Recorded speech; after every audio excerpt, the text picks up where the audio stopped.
Good, thank you. Okay, great. So those of you who are here, please try to use the QR code to check in. If you're having difficulties, don't worry about it. I'll still be able to track your attendance from Zoom. But we have a QR code here. And this event will be recorded so that students who are unable to attend today due to other conflicting stuff can view the presentation as well. So thank you so much for coming in.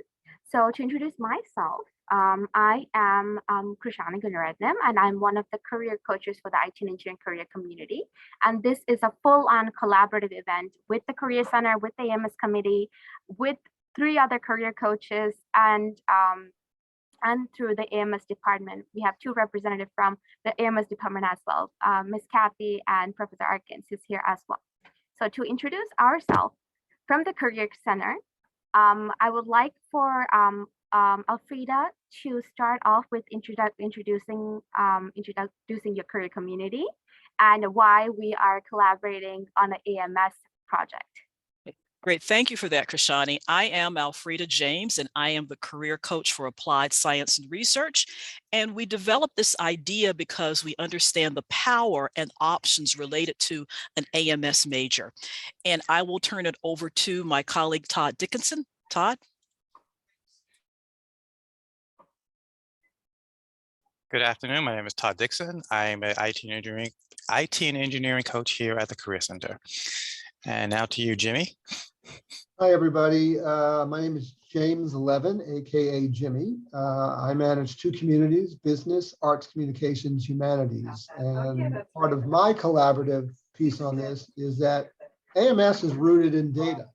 And data is the root structure for pretty much every industry. So we'll talk about that later in the presentation, and you'll see the diversity of where you can put that major.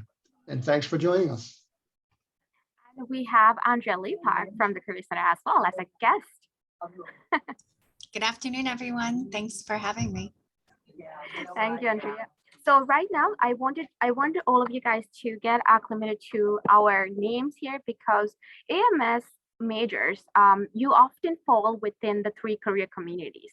So the Career Center focused on career community model rather than like a major model. So based on career communities, which we strictly focus on industry. So if you feel like that, with your focus, you want to end up in business, great. So Jimmy can be one of your contacts. If you want to go more toward research, Alfred will be your contact. If you are interested more toward going into engineering and IT industries, then Todd and I will be your contact. So I want you guys to first start off by getting familiar with the career coaches, because we'll be serving as your primary contact through the Career Center. From now moving forward until finding internships, jobs, any kind of experiences, and even as an alumni. Now going into our presentation, I want to start off by having Kayla introduce themselves and their organization, because they're our co-host for today.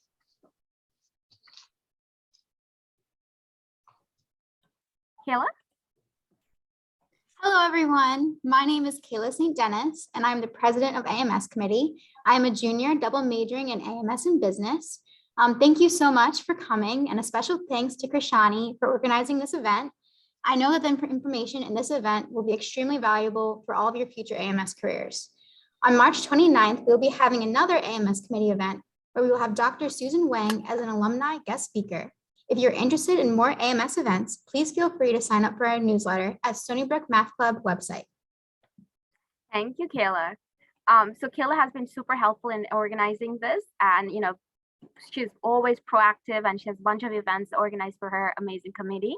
And definitely those of you who are here, please feel free to connect with Kayla and join the AMS committee for more alumni and networking contacts. Thank you so much. And there I put in a link for a LinkedIn for Kayla if you want to message them and connect with them on LinkedIn. Thank you so much. So for our agenda for today, we're going to be having a small overview from Professor Esther Arkins, who's on the call right now, about what it is, what are the elements of the AMS program here at Stony Brook University.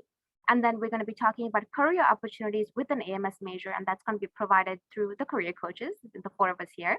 And then we're going to be having a student speaker, Josh Goodman, who's going to be talking about their experience as an AMS student. And then we're going to be finishing it off with more on experiential education and opportunities available for AMS majors. And then I'm going to be giving you some resources toward the end and finish it off with the Q&A. So to get our event started properly, I would like to introduce Professor Esther Atkins to start us off by presenting the AMS program. Okay, so I unmuted myself. Hopefully that means you can hear me. Yes. And let me apologize in advance that if you hear me, you might also hear some dogs in the background. Because other than AMS, my big passion is dog rescue. And I have a new foster here that hasn't yet learned that when mommy is on Zoom, dogs should be silent. So I will apologize in advance. I don't have much of an official presentation to make. I can share the AMS undergraduate website if I can share. Krishani? I can't hear you. I believe you have share access for your presentation. Okay. No, you disabled me from sharing. I'm sorry, one moment. We've only been doing Zoom now for 2+ years. How? Alfreda, since you're the host right now, would you be able to? She is now a co-host. Perfect, thank you. Okay.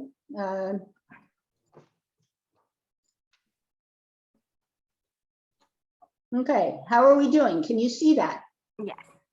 Fabulous. So these are a few general words about the AMS program with a whole bunch of other links that might be helpful.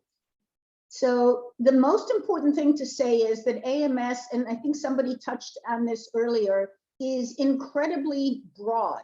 And our students, once they graduate, go on to so many different things that it makes it exciting, but also a little bit challenging to make a list of all the places that are options for them to go on.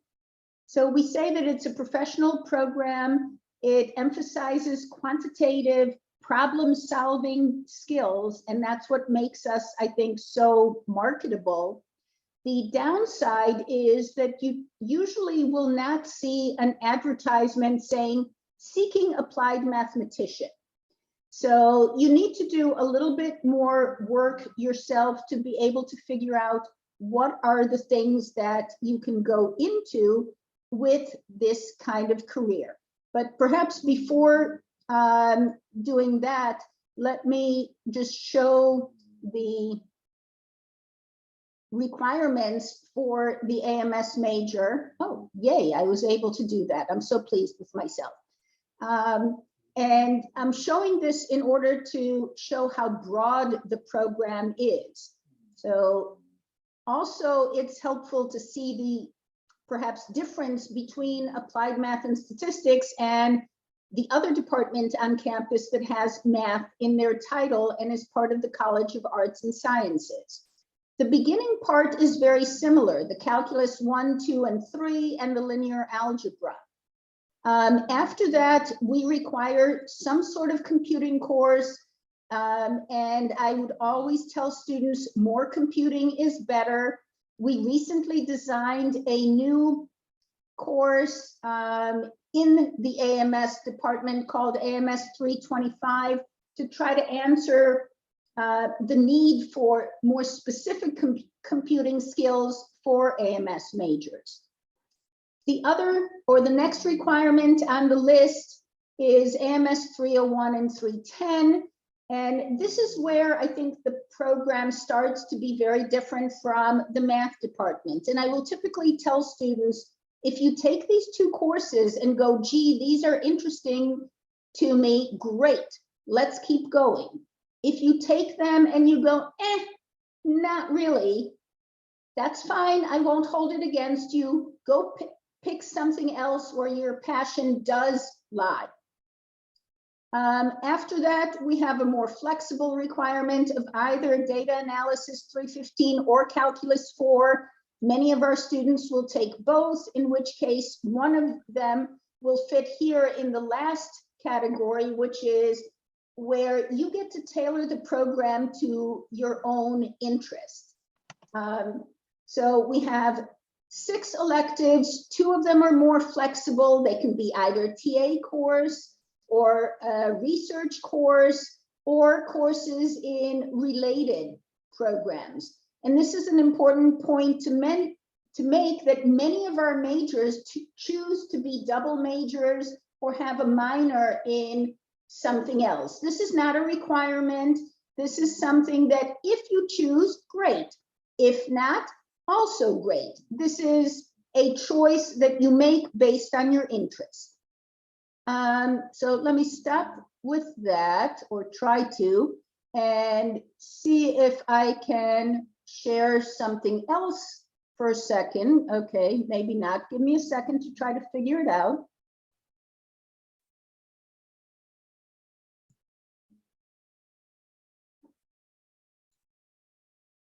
Okay.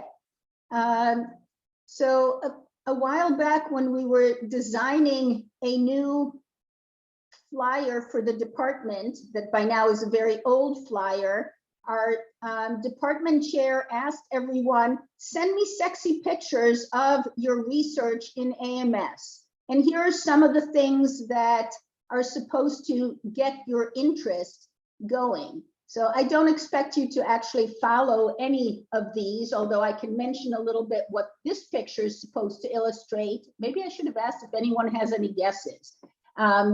But what this is, here is an airport.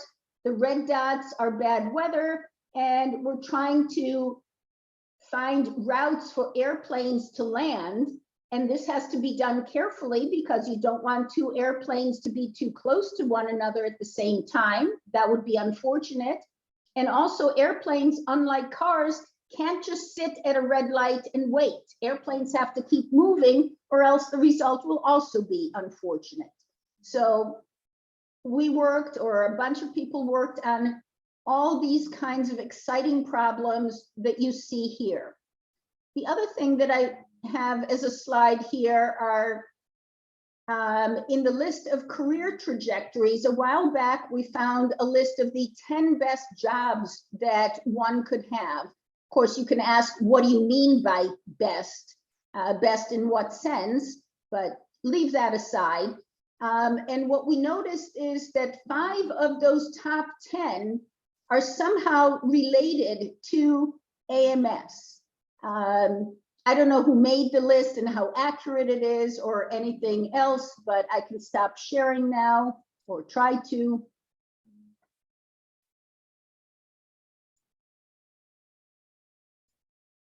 Nope, stop share. Let's try this again. Okay, fabulous. So as far as our program, at the graduate level, we have 5 rather distinct tracks. At the undergraduate level, we don't have these distinctions, and students are more able to pick and choose courses depending on their interest. So I'll just mention the graduate tracks, and some of them you may have heard of. Statistics, that's probably the biggest one. Operations research, which is the one that I happen to be interested in. We have the more classical computational applied math, and then we also have the newer tracks, computational biology and quantitative finance. That's the track that many people are interested in, thinking this is a great way to make lots of money quickly, which is partly true, partly not. As I mentioned, at the undergraduate level, there is less of a distinction between the different tracks. People can sort of pick a selection of courses in different areas based on their interests. And what do these people then do once they graduate? Well, I listed some of the places that they go, the more traditional ones. We have students that go into the actuary world, the finance world. Some want to be high school math teachers. That's a great career for some, depending on your interest. But we also have people that go on to graduate school in a variety of programs. Some that you might expect, like statistics or an MBA, Master's of Business Administration. Some you may not have heard of so much, a Master's in Public Health, although that's become more popular these days for some strange reasons.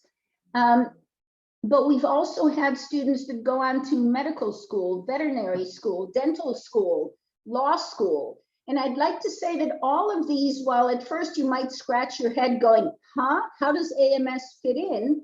If you think about the skill of problem solving and logical thinking, that is so crucial in all of these fields. So yes, I do think that AMS is great preparation for veterinary school. Here I'm going back to my dog story from earlier, obviously combined with other knowledge that you need for it.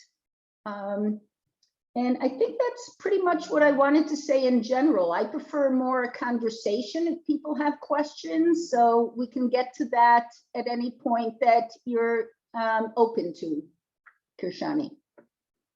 Thank you so much, Professor. That was a really thorough rundown of the program, and it's very similar to the first conversation we had with you. So thank you so much for that.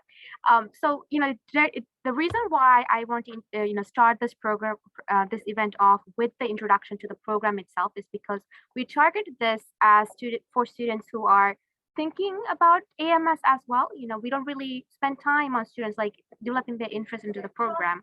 And also for students who are like in the program but still confused, because as you said, Professor, that there's a lot of complications when it comes to figuring out where you fit in within AMS because of the multidisciplinary aspect of the program. So that's why we are here. We are as career coaches who are to serve you as resource. So definitely we're going to be taking in questions. Todd Dixon will be monitoring the chat box. But feel free to unmute and ask us questions. So I think we already have a question here. Julian, what are the common careers for people who do computational biology master's degree? Professor, because you mentioned computational biology specifically, would you be able to answer that? But later on in the presentation, we will be talking specifically about career opportunities. Yeah, so I'm not sure that I'm the right person to ask because that's not the track that I'm in. So what I usually do is point fingers to other people.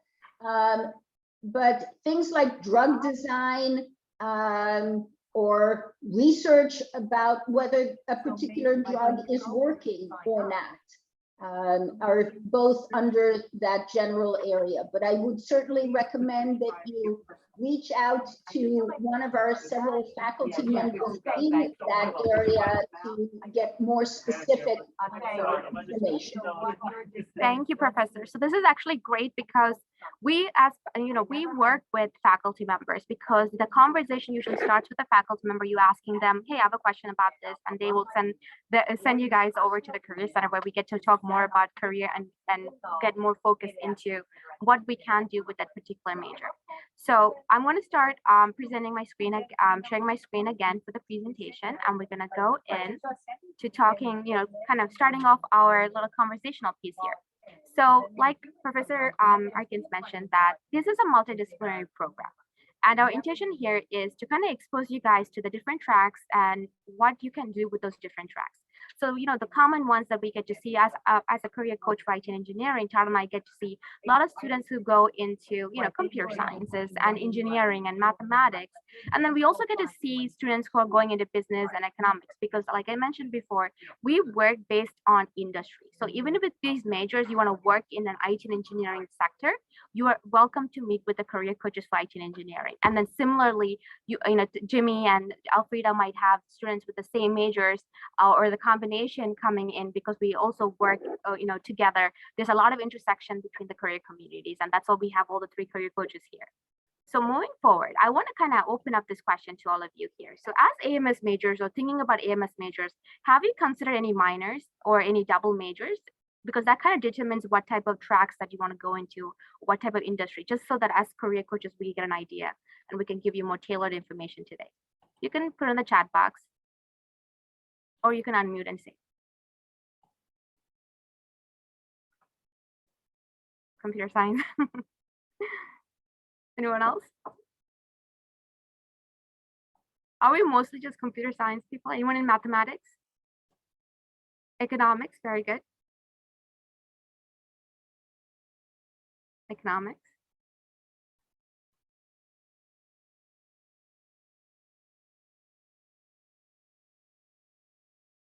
Pure math, very good. We have a nice combination of economics and computer science as minors. Very good. So it's actually just a little representation of what I had before as examples. So this is what we commonly see here. So that's why I had it up, but this is great. Very good, thank you. So now that we brought up that question, I want to ask you, so I want to know where you guys are in your career exploration journey with AMS degree. So this kind of targets more toward like, if you're interested, like if you're like a second year or if you're like a junior, senior, where are you at right now? Applying to grad school? Anyone looking for internships or jobs? Looking for internships, good. We have grad school internships.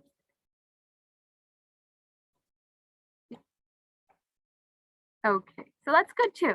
So when it comes to your career journey, looking for internships and for a job after December, very good. So you're graduating, so very good.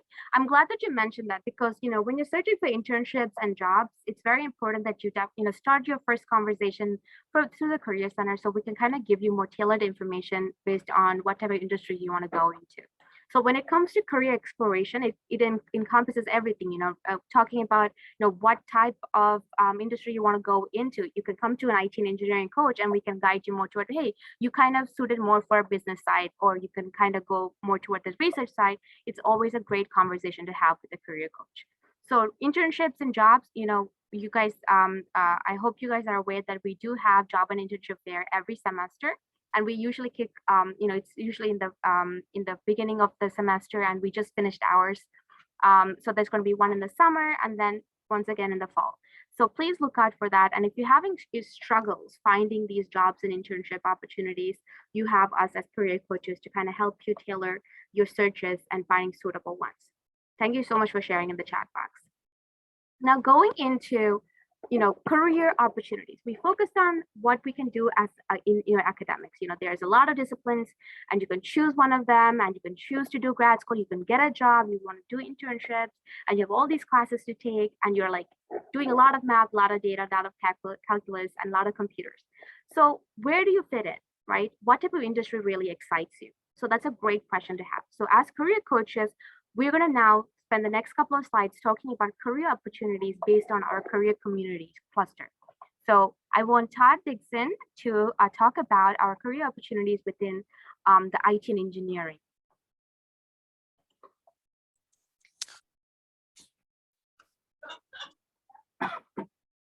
Sorry, I had to cough as soon as I had to start talking. I apologize for that. As everyone has mentioned, AMS is a degree which you can do many things with, particularly in the particularly in the IT and engineering field. These are some of the sample job titles that we came across: data science, data analysis, data engineer, and data architect. Those all work with big data. You can be a program manager, you can be an industrial engineer, you can be an automotive engineer, bioinformatics scientist. Sample industries that you can go to: aerospace and transportation, equipment manufacturers and services, chemical and manufacturing manufacturers, medical device companies, and consumer product companies. And we have logos for companies which hire AMS students, such as Amazon, which would hire data science, data analysis. GE would hire data analysis, industrial engineers. Softheon would hire a big mix of things as well. And Clear Devices is another employer which hires a lot of Stony Brook students. Thank you, Todd. Just to add on to as a career coach for IT and engineering. So, the first thing that students come to, at least for me, is I want to be a data analyst. And that's like the first step. But our goal here is through seeing these sample titles that, there is so much more you can do with your degree and your interest in IT and engineering than just data. yes, the big data companies, there's a lot of opportunities there, but it's important that you are aware of this. So one of the great ways you can kind of get some more knowledge and understanding about, what else you can do is just by searching these job titles. Just like Professor Arkins mentioned earlier that, AMS, if you search just by the major itself, even for IT engineering, for community, you won't be able to get like targeted job titles. You can maybe go by your minor a little bit, maybe your double major, maybe a little bit of like you like analytics, you are more interested in engineering. You can use those keywords because AMS kind of like spreads across many industries, such as the IT engineering one. And a lot of students are unaware how much of AMS impacts so much of diverse companies, such as the aerospace or the chemical industry, the pharmaceutical ones. Medical devices are definitely one of those booming industries right now. So definitely look into that and see where you kind of fit in. Because if I can jump in impolitely, sorry. Sure. Another one of the key words to look for is optimization. Every company is trying to optimize how it operates. And that is what we do in operations research and applied math. So whatever the company is, you want the process to run more efficiently. You are the truck driver for UPS or your favorite company. How do you plan your route so that you're driving as little as possible? So optimization is another one of these buzzwords, in addition to data science, that is the very common buzzwords in the last few years. And I'll shut up now, sorry. Thank you, Professor Arkin, for sharing that. And Andrea, go ahead. I'm going to follow your lead, Professor. I want to jump into, if you don't mind, and just quickly say, I mean, when we talk about data analysis, it crosses every industry. I mean, I just want to point out that we here at the Career Center hire AMS students to do data analysis work for us. So we're full right now, but I'm expecting an opening in December because one of them is going and graduating on us. But I just want to mention it so you guys can keep on the call, can keep an eye out for it, because we realized, I would say about 10 years ago, we started hiring students from the AMS program, because why wouldn't we take advantage of this amazing talent that we have here? And we use them to develop reports that help us make critical decisions on resources and efficiency and, understand student usage of the Career Center and technology. And so if any of you at any point are looking for a job on campus and you'll be here next year, keep an eye out for that. Thank you, Andrea, for that little plugins, Career Center plugin. Yes. So when it comes to gaining experiences, even starting from something small, as working with campus partners here through the Career Center, definitely adds to your resume. And you want to be looking out for different, like a variety of industries, such as higher education as well, for you to gain some experience into data, even working at the Career Center. Most of our students don't really think about different industries. They say big tech companies and big business companies, but there are so much others. And if you're confused, you can definitely have the conversation with us. Now going into our next career community, which is applied science and research. Alfreda. Thank you for that, Krishani. And following up on all those great comments, I want you all to pay attention to the right side of my slide here, which expands the types of industries where you can take your AMS major. You can certainly go into healthcare.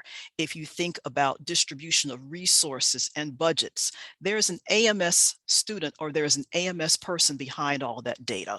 Certainly marketing and energy and higher ed. Higher ed runs on predictive data about who's likely to be a successful student, who's likely to have trouble as making progress towards an academic degree, which parts of the campus are used more than others. That's statistics.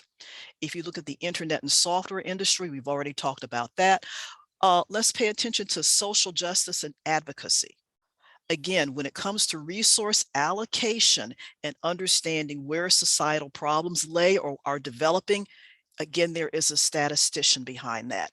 And there is a very good program related to the alleviation of hunger called the Emerson Public Policy Internship. The Emerson Hunger Fellowship. And they look for students with statistical backgrounds. And certainly the area of environmental conservation is another that relies heavily on the skills of a statistician, where you are measuring pollution, measuring carbon output, measuring traffic. So you have a highly flexible degree. The world is yours, truthfully. And here is just a slice of what you can do. It really depends on your interests. I'll pass it on to Jimmy to talk about the business side. Okay, thank you, Alfreda. The key word that I've been hearing, the common thread, is data. I come out of creative services, guys, and once upon a time, the term was content is king. And somewhere around 20 or so years ago, that has shifted, and the buzz term now is data is king. Nothing happens without data. It is the root structure of every industry. So you've already heard from my colleagues what industries data and data analytics would apply to. So business services, creative services, advertising, marketing, branding, no brand launches without the data. They know where that brand's going to launch well because of the data, the forecasting behind that. It's all based on analytics. And if you have good Excel skills, guys, you can get yourself a decent or better entry-level job because you'll be inputting data. It's a great entree into a good company or a good industry. So thinking about creative services, the media, entertainment, healthcare, tech, every industry needs what you guys are learning to use. Tech redefines everything every day. I can't emphasize that enough. You must stay relevant as you finish school. Don't think you're done with your education. Quite the contrary. Education will always make a better brain. But the data, the tech, everything driving it will shift. And if you're not up to speed with those trends, you will start to fall behind. Budgets based on data. Every industry starts with a budget. So it just goes on and on. And if you look at the list in front of you, I tried to kind of pick a little of everything. So you see accounting, program analysts, account managers, financial planners. Those are all part of the business services category. Havas Media is one of the largest advertising agencies in the world. It just goes on and on. The diversity of what AMS can do is just huge. So with that, I'm going to now give it back to you, Krishani. Thank you, Jimmy. We have a question in the chat box. Oh, yes, Frida, how we convinced you that AMS leads to many career options. Yes, I would like to open up that question here. I was about to ask a similar question. Anyone wants to unmute or chat about how we wowed you with all these career opportunities? So let me ask you this question. Did what job title or an industry that really sparked your curiosity? Like, I didn't know about this for AMS majors. From three communities, IT and engineering, applied science and research, and business. Something that really like, wow, I didn't know about this.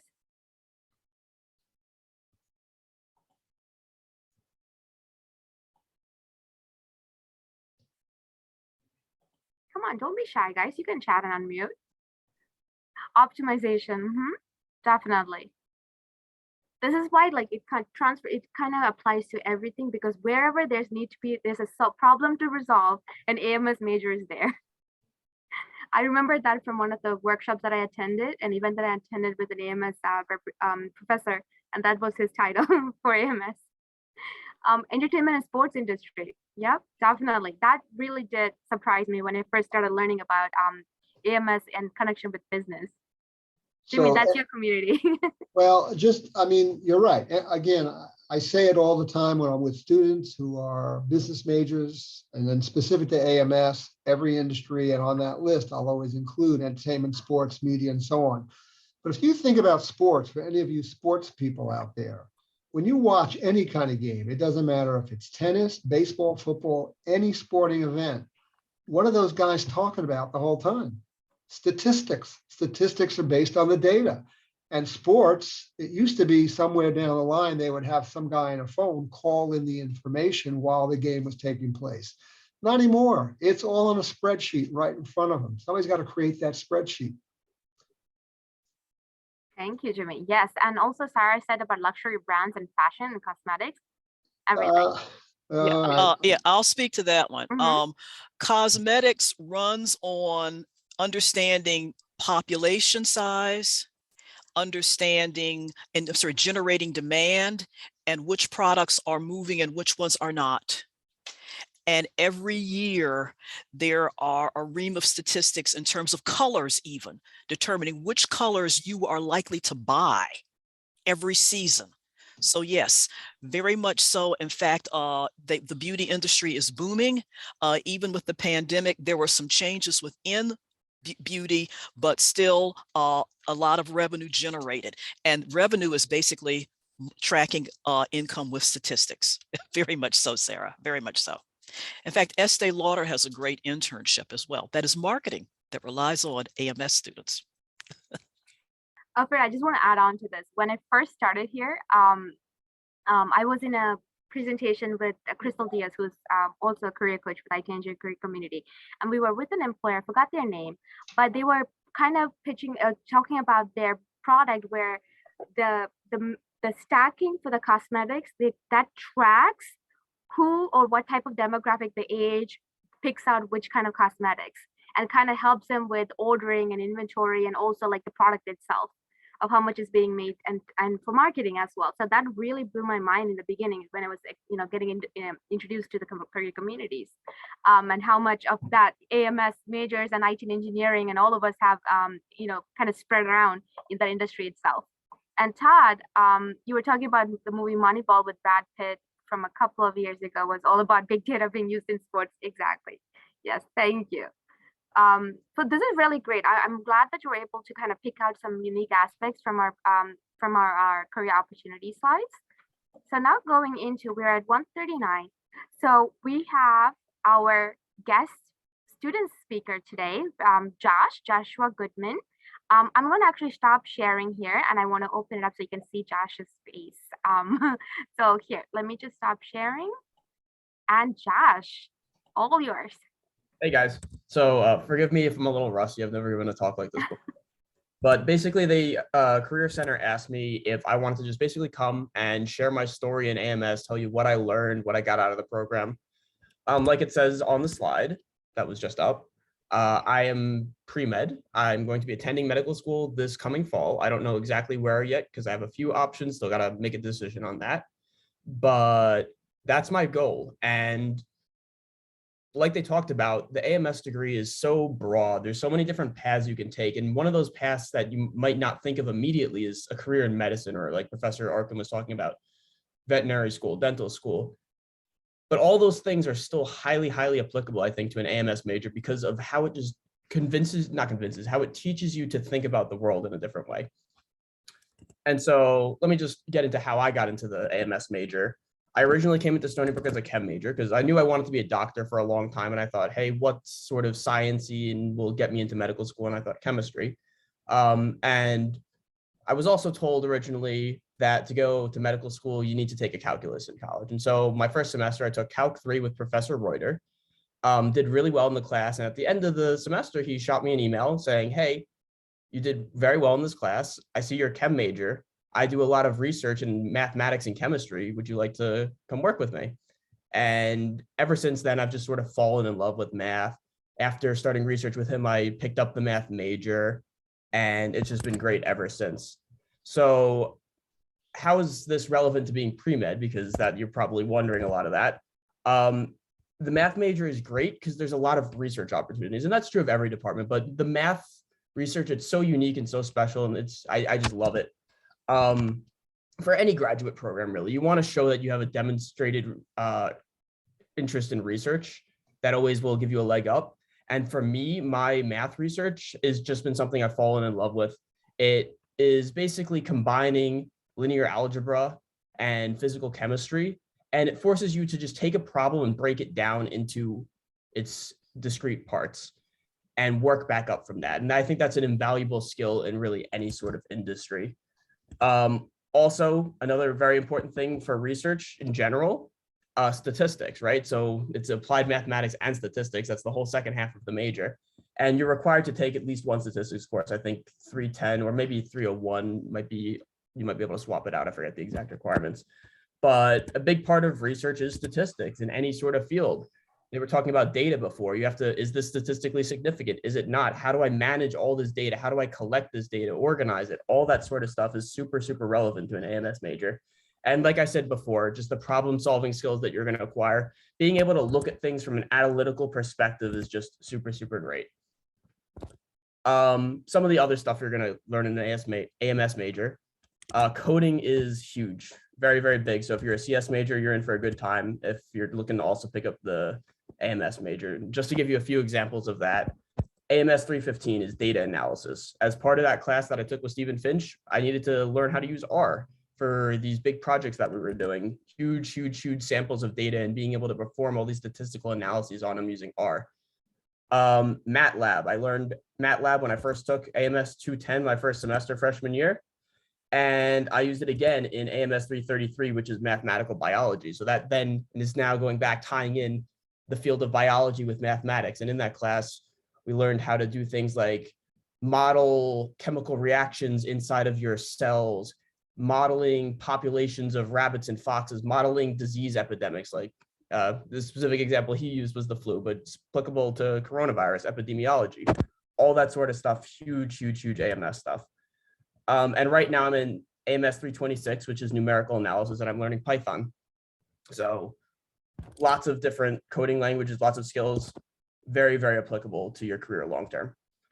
And like I said before, you would now adapt different ways of thinking. So I already talked about sort of the analytical perspective.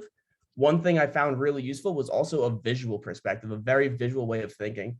I think this is super duper relevant to Calc 3. When I took it, there's a lot of being able to visualize things in 3D. And that helped me when I was taking organic chemistry and being able to visualize all these different reactions occurring in 3D space. The human body, 3D, you have to be able to imagine, where is this organ relative to that one? How does the blood flow throughout the system?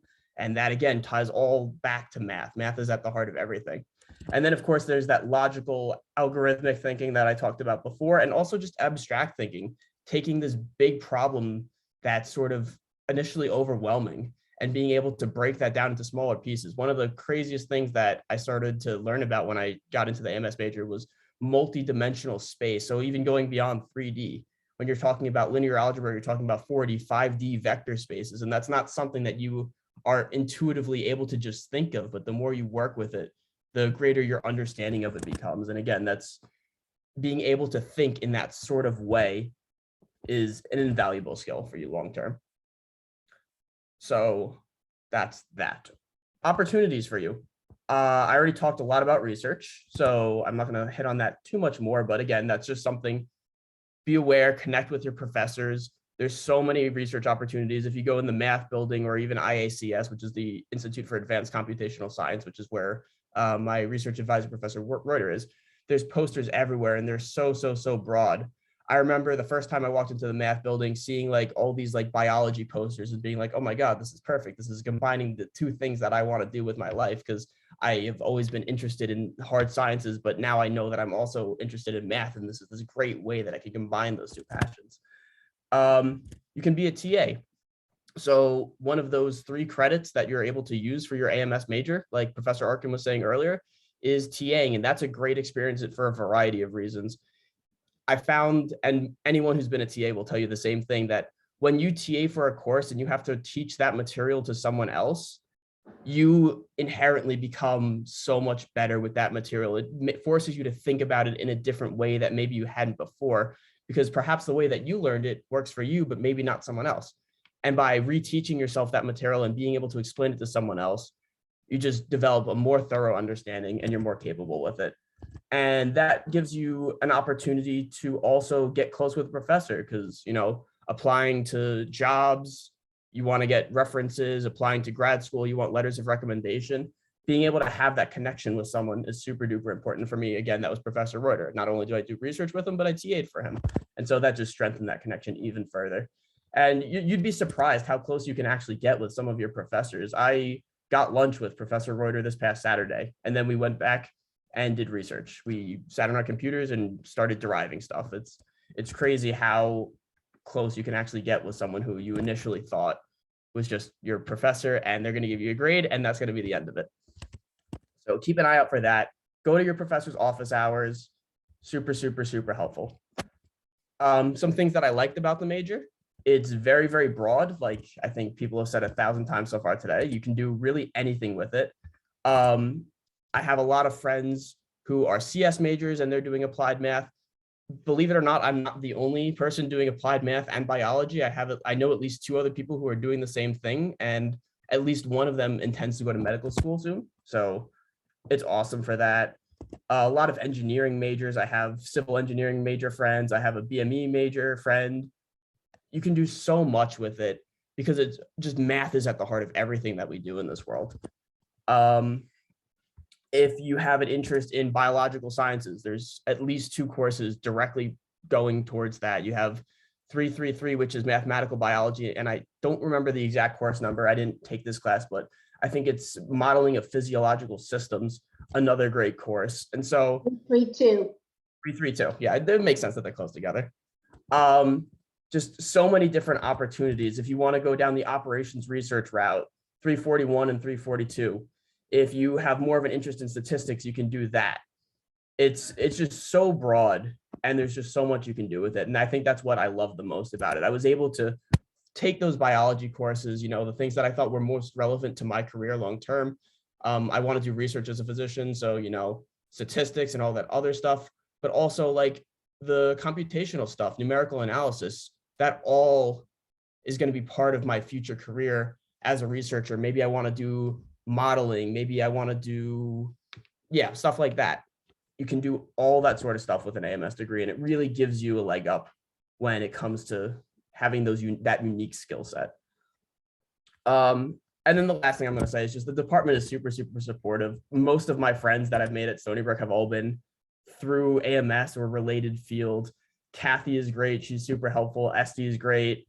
I just love this department. When I was in the hospital a few months back at the end of October last year, and I was pretty much out of commission for a little while, and was unable to do really any schoolwork. And I shot Kathy an email being like, "Hey, I'm sort of in a trap right now. Can you help me out?" And not only did she get in contact with my professors, let them know what was going on, I then got email after email from different people at the department being like, "Hey, I heard what happened. I hope you feel better. Don't worry about it. We've got your back." And that just meant a lot to me. So thank you for all that. That's pretty much everything I wanted to say. If you guys have questions, feel free to ask. You can also have my email. It's just my name, joshua.goodman@stonybrook.edu.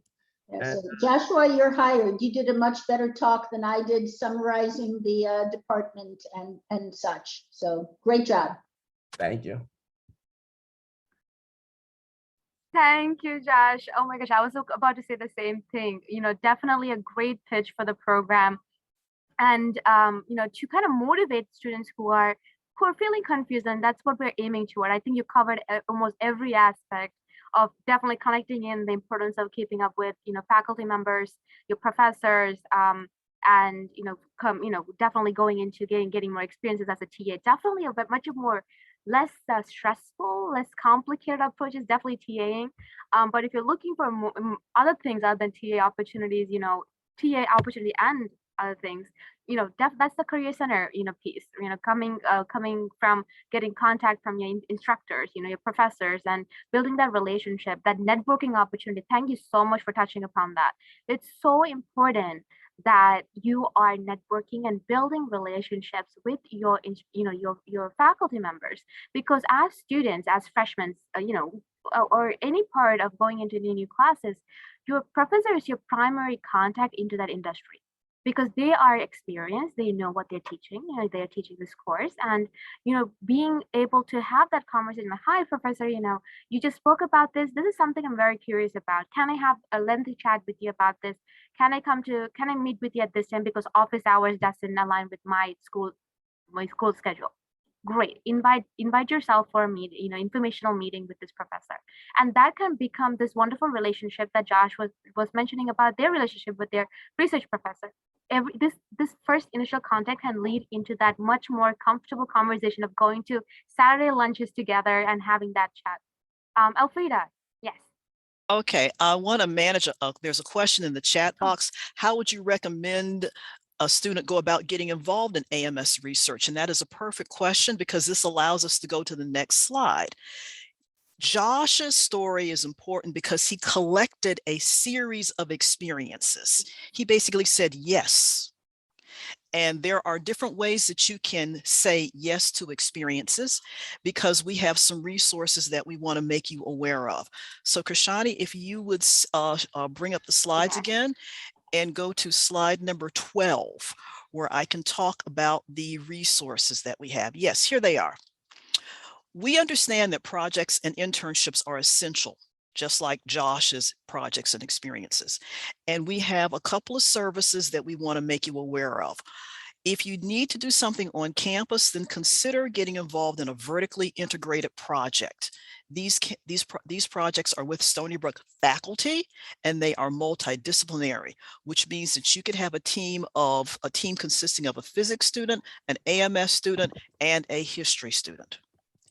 If you are more in line with wanting to do something related to corporate, if you're interested in going into business or even going into pharmaceutical, then you could look at the opportunities at Forge or Parker Dewey.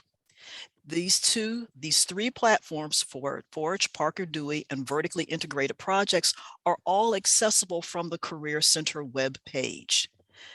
This is how you get experience before graduation. You're involved with somebody, doing something, using your statistical know-how, learning, and listening to what Josh described.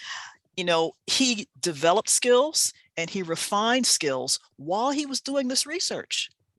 He became a better student in the process. And that's really what you want. It's a learning opportunity. Krishani, if you go to the next slide, please. A lot of people say, I want research, but really you want to get experience somewhere. And I've identified a couple of places for experiential education options for the next year.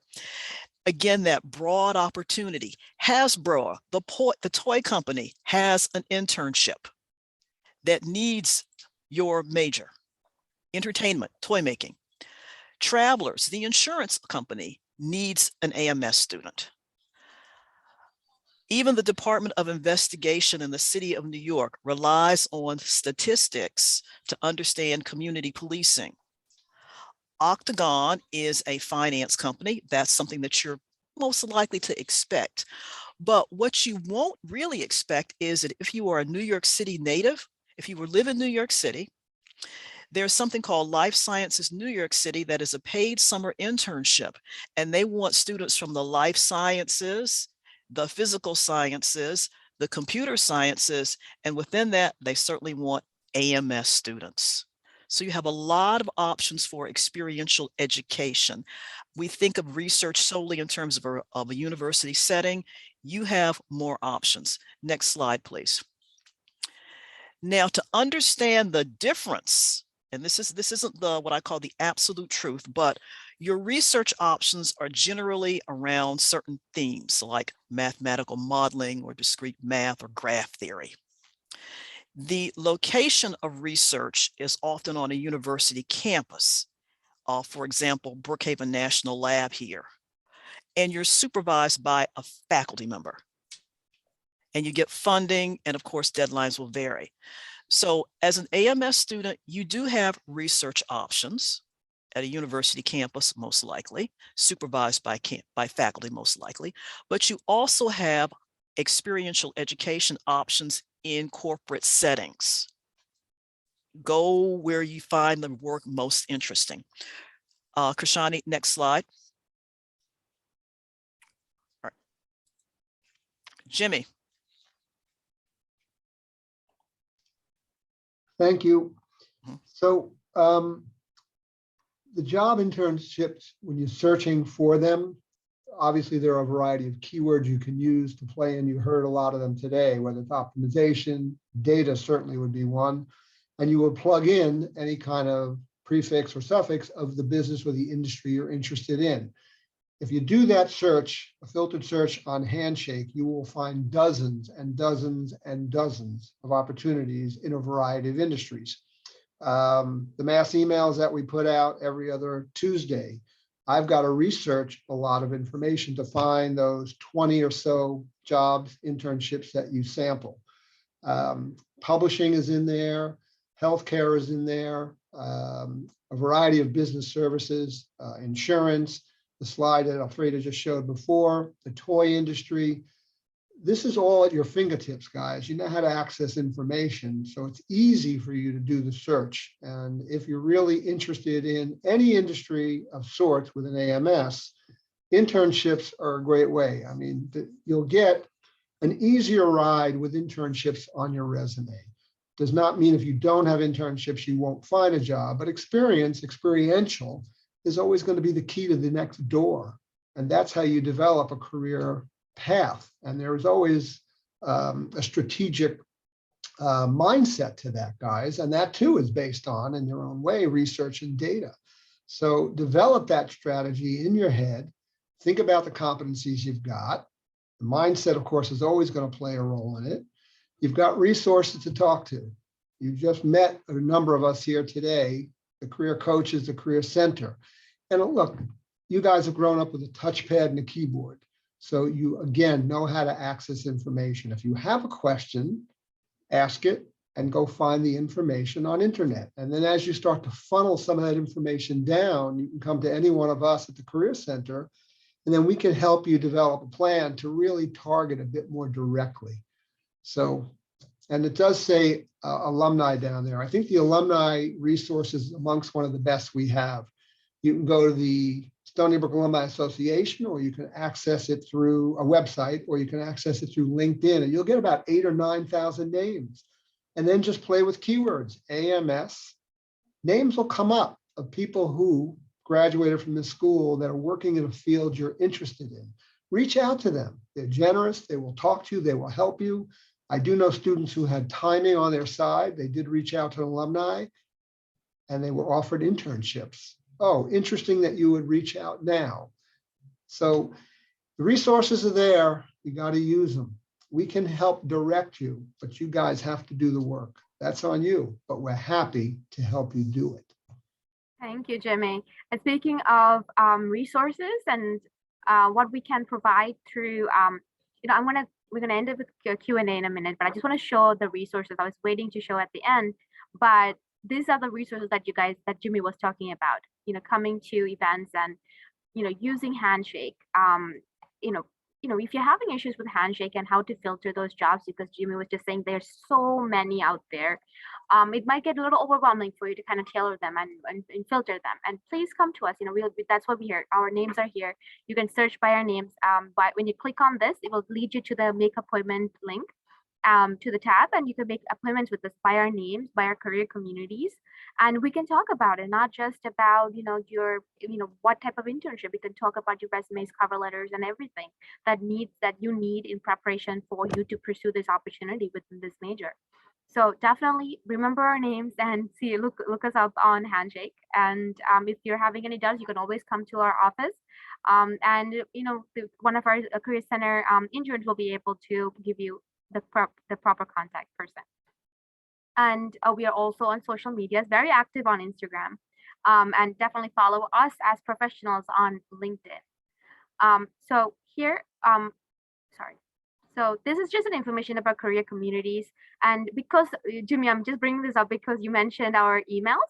So when you subscribe to a career community, right? So we have all of this colorful ones. So I belong to IT and engineering, Jimmy business, and Alfreda in applied science and research, and also Todd for IT and engineering. When you subscribe to our community, that's how you would be getting our bi-weekly emails.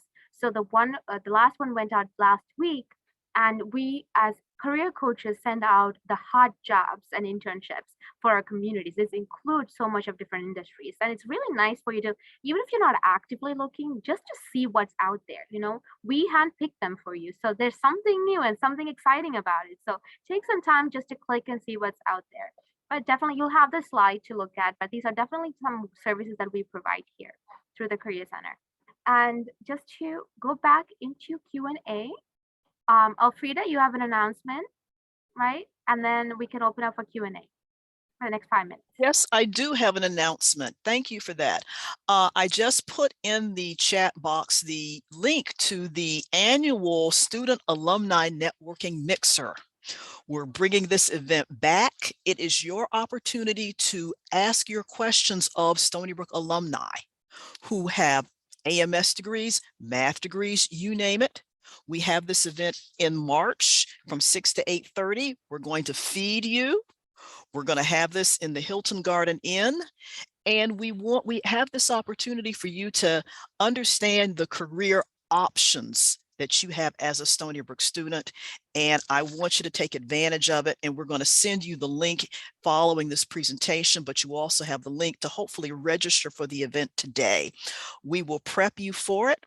And then of course, host the actual event. So that's all I wanted to say. The Student Alumni Mixer is on March the 31st. And there are some questions in the chat box that I want to make sure that we get to. Jimmy, go ahead. All right, so good segue from that, Alfreda. A shameless plug on the Career Center on my behalf. Thursday this week, since we're talking about the diversity of areas where your major can go, and entertainment has come up, creative services, and so on. Thursday at 6:30 p.m. from 6:30 to 8, you can register on Handshake, Careers in Creative. The panel is quite extraordinary. I've got the Senior Vice President of Production from Showtime, Production and Technology. I've got a creative marketing and producer from HBO. I've got a sports graphics and multimedia editor from the New York Times, who's also a graduate of this university, an alumni. And then I've got the Senior Vice President, Group Account Director of Publicis, which is one of the largest advertising agencies in the world. So the questions that I will propose in the moderating section are going to be specific to stuff we're talking about today. And then we're going to open up to a town hall style where you guys can ask any question you want. So Thursday this week, register on Handshake. Thank you for that. Right. Professor Arkin has her hand up. Yeah, I wanted to follow up on one of the earlier questions on how to get started in research by saying what I think is the not so correct way of doing it. I often get emails from students saying, I want to do research because it will look good on my resume for this, that, or the other. You should start your research path by looking at what faculty are doing, and then you're more than welcome to write to me, but write to the individual faculty. If I get sent a mass email, and I know that I'm one of, I don't know, 50 people that got this email saying, I want to do research because it'll look good on my resume, I am not likely to respond. Or if I do respond, it won't be in the way that you would hope. So target your emails after doing a little bit of homework and be a bit more specific of what it is that you want to do research in and why. And again, the answer, because it looks good on my resume, is not the answer that most faculty are looking for. So you have to do a little bit of independent work before you get into the independent research. Thank you, Professor Arkin, for that. Definitely. I get that question here too as a career coach, and we say the same thing. Definitely, if you're thinking about research, you can definitely start off by talking to your faculty members. But if not, you can always come in and you can, Alfreda, spend 3 slides talking about research opportunities, and we can kind of help you even draft that email approaching that professor of your interest. So just opening it up now to Q&A.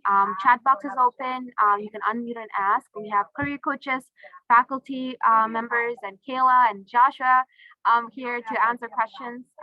Please feel free. anything that we covered or you're curious about, definitely. We did a really good job. You don't have any questions? Okay, so I'm just trying to. So there is a question. How do we apply to be an AMS major? So there's a link on the CEAS website that has the application, it has the deadlines, and it has the requirements. If you give me a few minutes, I will try to find it and cut and paste. Thank you. Anyone else?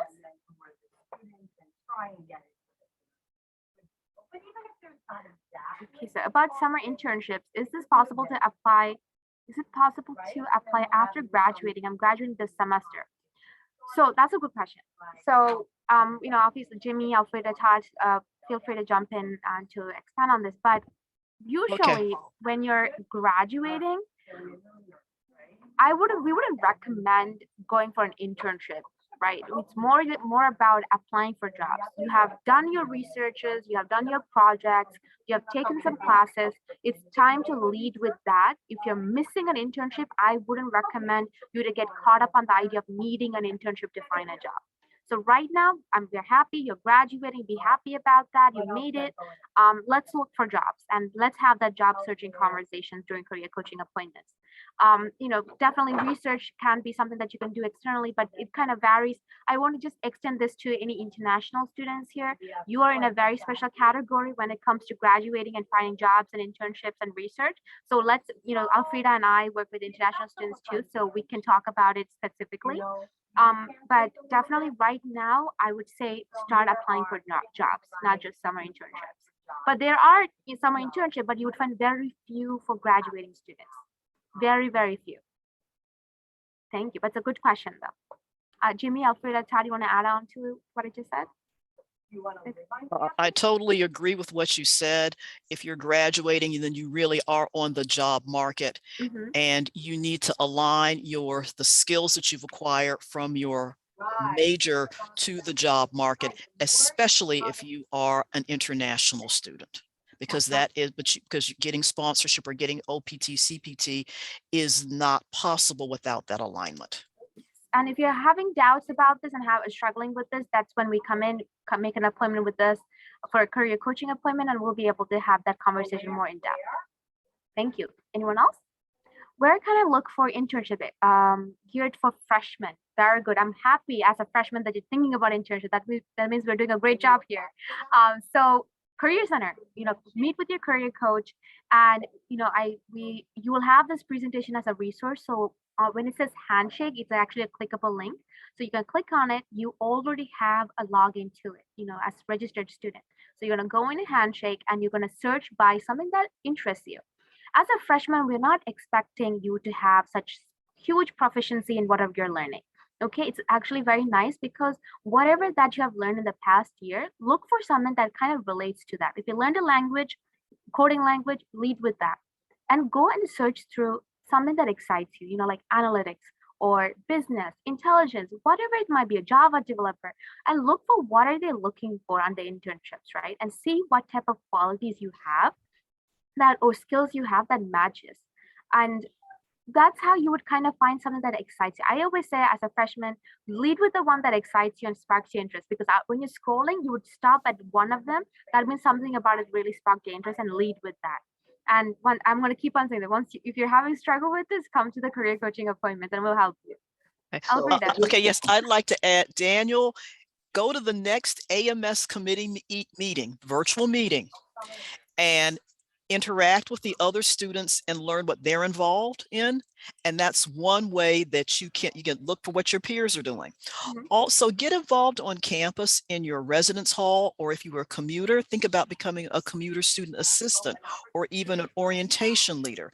Getting those experiences will lead to more opportunities. Kayla is involved in the AMS committee. I'm sure that she's involved in something else on this campus. I know that she is.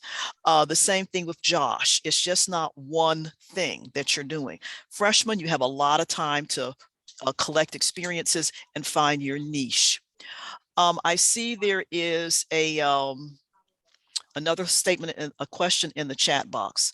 And this is my experience of trying to get research through emails is that I read the professor's papers, write them an email, okay, and why he thought it was interesting. But they don't seem, their labs are full and they don't want me.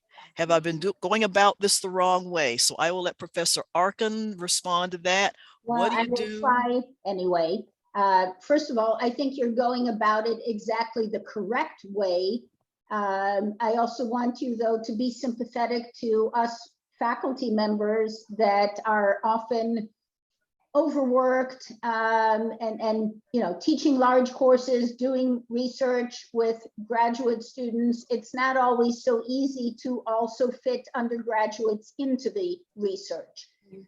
Some faculty are much more open to it than others.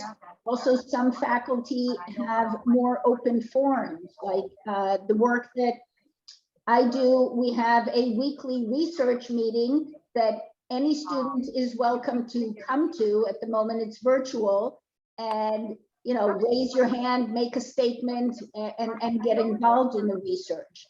Other professors that don't have these already arranged group meetings, it might be harder. But just to answer your question, I think what you did was absolutely 100% the right way to do about it. And don't take it personally. It's just us. We're overworked. We do want you. We just may not have had the time or whatever. There was a slide earlier about the vertically integrated programs that already has openings, so that makes it a little bit easier to get in that way. But if you're interested in something more specific, after you did the email, also go knock on doors if you're physically on campus. I am not, so email for me is the only way at this point to reach me, and say, I'd like to schedule a Zoom meeting. I'm very interested. I know you're busy, but, and so on. Thank you, Professor. Jimmy, you have a question? Yeah, I just want to add a little more to that. Daniel, you bring up a great point, and for all the students, you should hear this, that you know, there's a fine line between being proactive, which you need to be. You're thinking about your path, your life, your career. Internships are certainly going to give you foundational launch for that. But there's a fine line between proactive and being a pain in the neck. And everybody has a different threshold for that fine line. So one of the recommendations I might suggest, because I reach out to faculty for a variety of reasons all year long, and I'm going to tell you the truth, most of them are not quick to respond. Eventually they'll respond, but they're busy. As Professor Arkin said, they are busy people. Their agendas is what it is. So go find out when their office hours are. Most faculty have office hours in their building. Go visit them. That's proactive in a very good way. Be prepared to present yourself and the message you want to deliver. Just be prepared, and prep is what it's about, guys. The research, that data. Understand what is your objective, what is your goal before you reach out to somebody, anybody, even if you're just networking. But that's an essential piece of it as well. So go find out when their office hours are, and then you can deliver there. Thank you, Jimmy. Kayla and Josh, can you share some experience about you being involved on campus and how, and in relation to building your network? Yeah, I can go real quick. Just to list off a bunch of things that I've done. I'm the treasurer of the Biomedical Engineering Society. I started that my sophomore year as their academic chair and then ran for treasurer the following year. I'm part of Phi Delta Epsilon, which is the pre-med fraternity. I joined that at the end of my freshman year, been with that ever since. That's actually how I got invited to be here, is because I know Morgan. What else? I talked about the research already. This isn't really a on-campus thing, but a lot of people from Stony Brook do this. I am an EMT at Port Jeff EMS. And I was a I have to forget the name of it. Oh yeah, I was a fellow my sophomore year for the scholars program. And so on top of that, just like a couple other TA positions I TA'd for Orgo 1 and 2, as well as a class in the BME department. So Oh yeah. So how do you get involved with all these things? I think that was kind of the initial question there. Just you definitely have to put a little bit of work into looking out for these opportunities. I think the best way to do it though is to network and develop a group of people, a group of diverse people. I think it's really important who have shared interests, but also diversity of interest. Like I said, I came in as a chem major, but at the ambulance station, that's where I met some people who were involved with biomedical engineering. That's how I got involved with the Biomedical Engineering Society and the pre-med fraternity. And then from there, I picked up the biomedical engineering minor. And then I was like, oh, wait, I'm also, this was right after I'd also joined the applied math major. All of that stuff, the networking. That's probably the biggest piece of advice I can give. It'll just teach you about all these opportunities. And then you have connections where you can get involved with them and feel comfortable with them. And then as you know, people graduate and move on, then there are slots to be filled and you can step up and do those too. Yeah, I definitely agree. Some of the things that I've done, well, obviously I'm the AMS committee president. I'm also involved on multiple other club boards, like I'm the vice president for the Organization of Actuarial Students. I am the event coordinator for Ski and Snowboard Club, and I am a partner agency coordinator for Food Recovery Network. So those are just some clubs on campus. I'm also a TA for a business class, business organization. I am a tutor. I'm a member of University Scholars. So I'm a tutor for University Scholars for Math 125 and 126. Outside of Stony Brook, well, I'm going to be applying for a master's in teaching mathematics. So outside of that, I applied to be a substitute teacher. So I'm also that outside of that. And then I'm also a tutor through Pandemic Professors, where I help students virtually throughout the country, just tutoring them in whatever they need. So yeah, I think that's a good list of them things. And how to get involved in those. Oh, were you gonna say something? I was just gonna say wow to both of you.